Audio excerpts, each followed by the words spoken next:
సాక్షాత్తు పరమశివుని జ్ఞానస్వరూపమే శ్రీ దక్షిణామూర్తి. అన్ని దుఃఖాలకి కారణమైన అజ్ఞానాన్ని తొలగించి శాశ్వత ఆనందాన్ని ప్రసాదించే శక్తి ఆయనే. అందుకే ప్రతి ఇంట్లో దక్షిణామూర్తి యొక్క పటము ఖచ్చితంగా ఉండాలని పురాణాలు చెబుతున్నాయి. దక్షిణామూర్తి యొక్క మహిమలు, ఆయన్ని ఆరాధించటం వల్ల కలిగే అద్భుత ప్రయోజనాల గురించి ఈ రోజు ఈ వీడియోలో తెలుసుకుందాం. దాక్షిణ్యం అంటే ఏ దయ వల్ల దుఃఖం పూర్తిగా నిర్మూలనమవుతుందో ఆ దయను దాక్షిణ్యం అంటారు. ఈ లోకంలో శాశ్వతంగా దుఃఖాన్ని నిర్మూలించగలిగే శక్తి కేవలం భగవంతునికి మాత్రమే ఉంది. ఆ దాక్షిణ్య భావం ప్రకటించిన రూపమే దక్షిణామూర్తి. అజ్ఞానం పూర్తిగా తొలగితేనే శాశ్వత దుఃఖ విమోచనం. ఆ అజ్ఞానాన్ని తొలగించే జ్ఞానస్వరూపుని విగ్రహమే దక్షిణామూర్తి. అందుకే వశిష్ఠుడు కూడా తపస్సుతో దక్షిణామూర్తిని ప్రత్యక్షం చేసుకుని బ్రహ్మ విద్యను సంపాదించారు. దక్షిణామూర్తి పటాన్నుంచి ఏ ఇంట్లో రోజుకు కనీసం 10 నిమిషాలు ఆయన్ని చూస్తూ దక్షిణామూర్తి స్తోత్రాన్ని పఠిస్తూ ఉంటారో అటువంటి వారికి తెలియక చేసిన పాపములు నశిస్తాయి.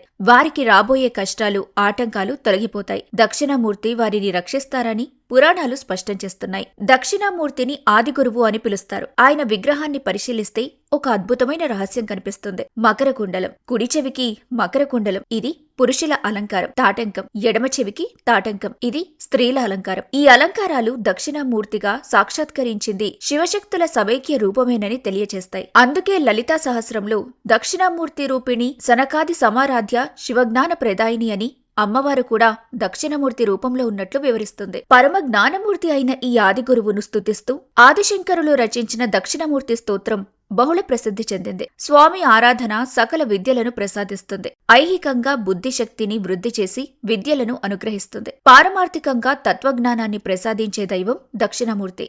సాక్షాత్తు పరమశివుని జ్ఞానస్వరూపమే శ్రీ దక్షిణమూర్తి. అన్ని దుఃఖాలకి కారణమైన అజ్ఞానాన్ని తొలగించి శాశ్వత ఆనందాన్ని ప్రసాదించే శక్తి ఆయనే. అందుకే ప్రతి ఇంట్లో దక్షిణామూర్తి యొక్క పటము ఖచ్చితంగా ఉండాలని పురాణాలు చెబుతున్నాయి. దక్షిణామూర్తి యొక్క మహిమలు, ఆయన్ని ఆరాధించటం వల్ల కలిగే అద్భుత ప్రయోజనాల గురించి ఈ రోజు ఈ వీడియోలో తెలుసుకుందాం. దాక్షిణ్యం అంటే ఏ దయ వల్ల దుఃఖం పూర్తిగా నిర్మూలనమవుతుందో ఆ దయను దాక్షిణ్యం అంటారు.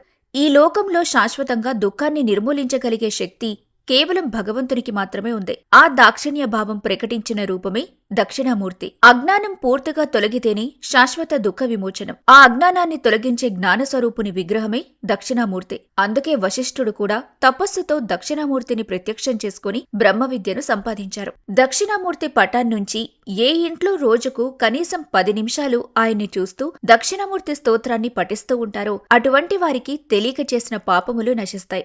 వారికి రాబోయే కష్టాలు, ఆటంకాలు తొలగిపోతాయి. దక్షిణామూర్తి వారిని రక్షిస్తారని పురాణాలు స్పష్టం చేస్తున్నాయి. దక్షిణామూర్తిని ఆదిగురువు అని పిలుస్తారు. ఆయన విగ్రహాన్ని పరిశీలిస్తే ఒక అద్భుతమైన రహస్యం కనిపిస్తుంది. మకర కుండలం. కుడి చెవికి మకర కుండలం, ఇది పురుషుల అలంకారం. తాటంకం. ఎడమ చెవికి తాటంకం, ఇది స్త్రీల అలంకారం. ఈ అలంకారాలు దక్షిణామూర్తిగా సాక్షాత్కరించింది శివశక్తుల సమైక్య రూపమేనని తెలియచేస్తాయి. అందుకే లలితా సహస్రంలో దక్షిణామూర్తి రూపిణి సనకాది సమారాధ్య శివజ్ఞాన ప్రదాయిని అని అమ్మవారు కూడా దక్షిణమూర్తి రూపంలో ఉన్నట్లు వివరిస్తుంది. పరమ జ్ఞానమూర్తి అయిన ఈ ఆదిగురువును స్తుతిస్తూ ఆదిశంకరులు రచించిన దక్షిణమూర్తి స్తోత్రం బహుళ ప్రసిద్ధి చెందింది. స్వామి ఆరాధన సకల విద్యలను ప్రసాదిస్తుంది. ఐహికంగా బుద్ధిశక్తిని వృద్ధి చేసి విద్యలను అనుగ్రహిస్తుంది. పారమార్థికంగా తత్వజ్ఞానాన్ని ప్రసాదించే దైవం దక్షిణమూర్తి.